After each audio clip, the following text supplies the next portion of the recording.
Assalamualaikum warahmatullahi wabarakatuh. Perkenalkan, nama saya Rita Sentiusni. Pada kesempatan kali ini saya akan membawakan materi mengenai Protective Equipment and Transmission System Protection.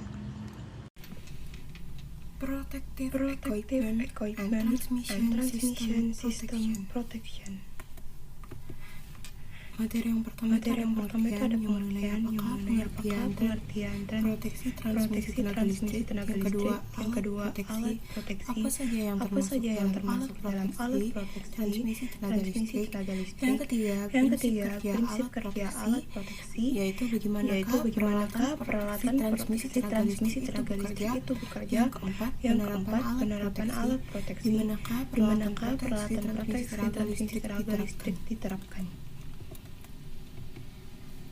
1. Pengertian.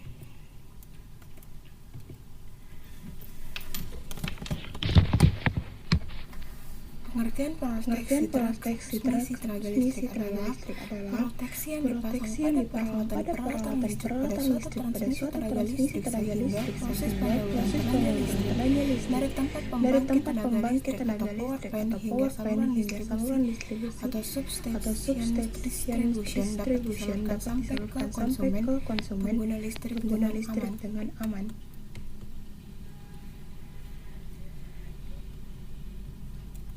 Gangguan pada transmisi.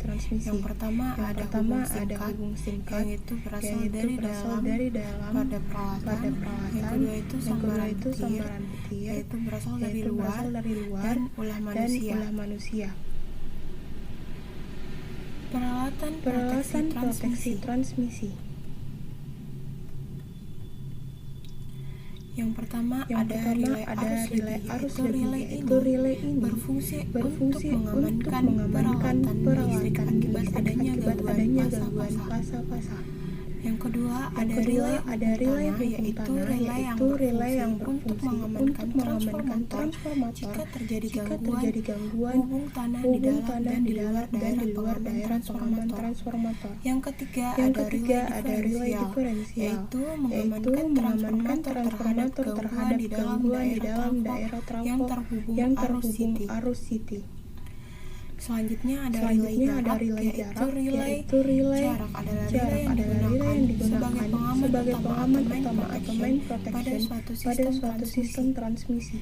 Yang kelima ada kawat tanah. Alat tanah atau overhead adalah media pelindung kawat fasa dari sambaran petir. Yang selanjutnya adalah pemutus tenaga atau pemutus tenaga adalah suatu peralatan pemutus rangkaian listrik pada suatu sistem tenaga listrik yang mampu untuk membuka dan menutup rangkaian listrik pada semua kondisi termasuk arus sesuai dengan ratingnya. Prinsip kerja peralatan proteksi transmisi. Pertama ada relay arus lebih. Pada dasarnya relay arus lebih adalah suatu alat yang mendeteksi besaran arus melalui suatu jaringan dengan bantuan trafo arus. Harga atau besaran yang boleh melewatinya disebut setting. Macam-macam karakteristik arus lebih itu ada tiga, yaitu relay waktu seketika atau instantaneous relay. Yang kedua relay arus lebih waktu tertentu, yaitu defined time relay. Yang ketiga ada relay arus lebih waktu terbalik, yaitu inverse relay.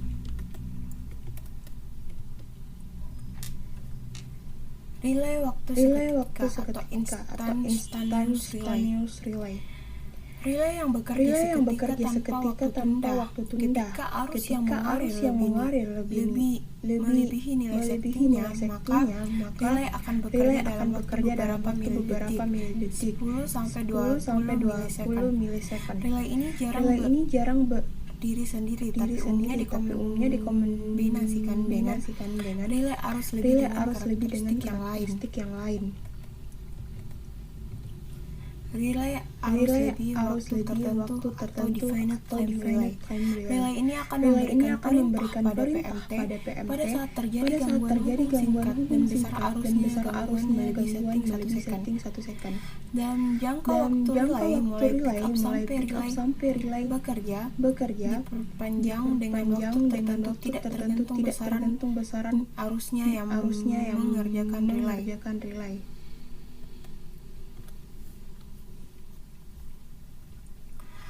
Relay arus lebih waktu tertentu atau definite time relay. Ini akan bekerja dengan tunda yang tergantung dari besarnya arus secara terbalik.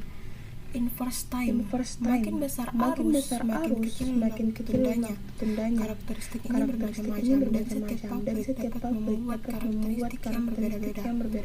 Karakteristik waktunya dibedakan dalam kelompok yaitu standar inverse, dan extremely inverse. Yang kedua ada relay hubung tanda. Jika transmisi tenaga listrik terjadi hubung singkat antara kabel fasa dengan tanda, maka relay hubung tanda akan langsung bekerja dalam waktu yang singkat sehingga sistem menjadi aman karena tidak ada kerusakan yang sangat banyak. Selanjutnya ada relay diferensial.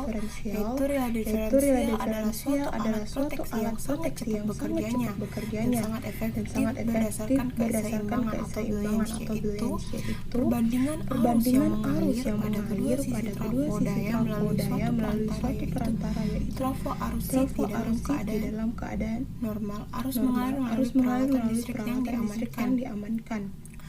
Generator, transformator, dan lain-lainnya. Arus sekunder transformator arus yaitu 11 dan 12 bersirkulasi melalui jalur 1A. Jika relay pengaman dipasang antara terminal 1 dan 2, maka dalam kondisi normal tidak akan ada arus yang mengalir melaluinya. Jika terjadi gangguan di luar peralatan listrik yang diamankan oleh eksternal, maka arus yang mengalir akan bertambah besar. Akan tetapi sirkulasinya akan tetap sama dengan pada kondisi normal, sehingga relay pengaman tidak akan bekerja untuk gangguan tersebut.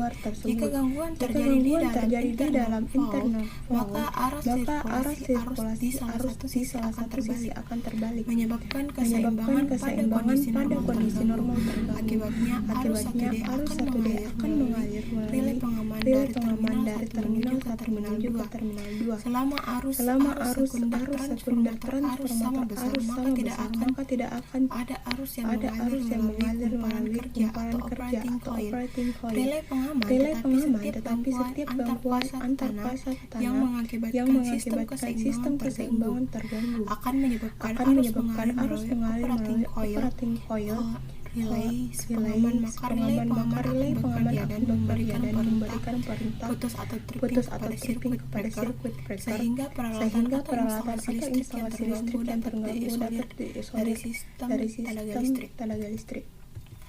Relay jarak mengukur tegangan pada titik relay dan arus gangguan dari relay. Dengan membagi besaran tegangan dan arus, maka impedansi sampai terjadinya gangguan dapat ditentukan. Relay jarak akan bekerja dengan cara membandingkan impedansi gangguan yang terukur dengan impedansi setting. Dengan ketentuan pertama, bila harga impedansi gangguan lebih kecil daripada impedansi setting relay, maka relay akan trip. Kedua, bila harga impedansi gangguan lebih besar daripada impedansi setting relay, maka relay tidak akan trip. Menurut jenis gangguan pada sistem tenaga listrik terdiri dari gangguan hubung singkat 3 fasa ke tanah dan 1 fasa ke tiang. Relay jarak sebagai pengaman utama harus dapat mendeteksi semua jenis gangguan dan kemudian memisahkan sistem yang terganggu dengan sistem yang tidak terganggu. Karakteristik relay jarak. Pertama, karakteristik impedansi. Ciri-cirinya merupakan lingkaran dengan titik pusatnya di tengah, sehingga mempunyai non-direksional untuk diaplikasikan sebagai pengembangan FOTT. Perlu ditambahkan relay direksional atau relay arah. Yang kedua, mempunyai keterbatasan mengantisipasi gangguan tanah high resistance. Yang ketiga, karakter impedansi sensitif oleh perubahan beban, terutama untuk SOTT yang panjang sehingga jangkauan lingkaran dekat dengan daerah beban. Kedua, karakteristik MHO. Ciri-cirinya pusatnya bergeser sehingga mempunyai sifat direksional. Yang kedua, mempunyai keterbatasan untuk mengantisipasi gangguan tanah high resistance. Yang ketiga, untuk SOTT yang panjang dipilih zona 3 dengan karakteristik MHO lensa geser. Yang ketiga, karakteristik reaktansi. Karakteristik reaktansi mempunyai sifat non-direksional. Untuk aplikasi di SOTT ditambah relay direksional atau relay arah. Dengan canting jangkauan listrik besar, maka relay reaktansi dapat mengantisipasi gangguan tanah dengan tahanan tinggi. Yang keempat, karakteristik kuadrilateral. Ciri-cirinya yaitu karakteristik kuadrilateral merupakan tiga macam komponen yaitu berarah dan resistif. Kedua, dengan setting jangkauan resistif cukup besar, maka karakteristik relay kuadrilateral dapat mengantisipasi gangguan tanah dengan tahanan tinggi. 5. Kawat tanah overhead grounding dalam media pelindung kawat tanah dari sambaran petir. Kawat pasang di atas kawat fasa dan sudut perlindungan sekecil mungkin.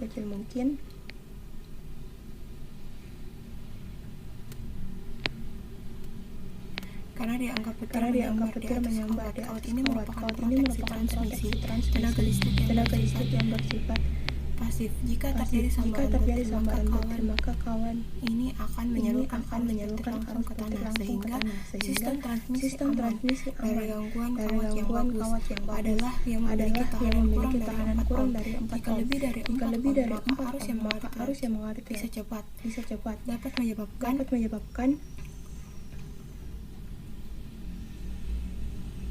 putusnya kawat atau tahanan terjadinya antar kawat dengan kawat tanah. PMT pemutus tegangan pengenal PMT dirancang untuk lokasi yang ketinggian maksimum 1000 meter di atas permukaan. Jika PMT dipasang pada lokasi yang ketinggiannya lebih dari 1000 meter, maka tegangan operasi maksimum dari PMT harus dikoreksi dengan faktor yang diberikan pada tabel ini. Dengan 1000 meter faktor koreksinya 1,00. Ketinggian 1012 itu 0,98, 1015, 0,15, dan 3030 adalah 0,80. Proses terjadinya busur api. Pada waktu pemutusan atau penghubungan suatu rangkaian sistem tenaga listrik, maka pada PMT akan terjadi busur api. Hal tersebut terjadi karena pada saat kontak PMT dipisahkan, beda potensial di antara kontak akan menimbulkan elektrik di antara kontak tersebut, seperti pada gambar di bawah ini. Ini kawasan negasi, elektron hasil emisi termis atau bintik katoda, ion positif, elektron kawasan positif. Arus yang sebelumnya mengalir pada kontak akan memanaskan kontak dan menghasilkan emisi termis pada permukaan kontak, sedangkan menimbulkan emisi medan tinggi pada katoda. Kedua emisinya menghasilkan siang bebas yang banyak dan berkurang menuju kontak anoda. Proses memadamkan busur adalah pertama adalah meniupkan udara ke salah kontak sehingga partikel hasil ionisasi digunakan dari selah kontak. Kedua, menyemburkan minyak ekstraksi ke busur api untuk memberikan peluang yang lebih besar bagi proses rekombinasi. Yang selanjutnya memotong busur api dengan tabir isolasi atau tabir logam sehingga memberikan peluang yang lebih besar bagi proses rekombinasi. Selanjutnya membuat medium pemisah kontak dari gas elektronegatif sehingga elektron bebas tertangkap oleh molekul netral gas tersebut. 4. Penerapan peralatan transmisi tenaga listrik. Penerapan peralatan proteksi transmisi tenaga listrik yaitu diberlakukan di semua transmisi tenaga listrik, namun untuk pemasangannya hanya berada di gardu induk. Pemasangannya pada saluran masuk ke gardu induk dan disalurkan keluar gardu induk, sehingga jika jaringan transmisi terganggu maka gardu induk tidak mengalami kerusakan. Sekian presentasi saya kali ini, kurang dan lebihnya mohon dimaafkan. Wabillahi taufiq wal hidayah. Wassalamualaikum warahmatullahi wabarakatuh.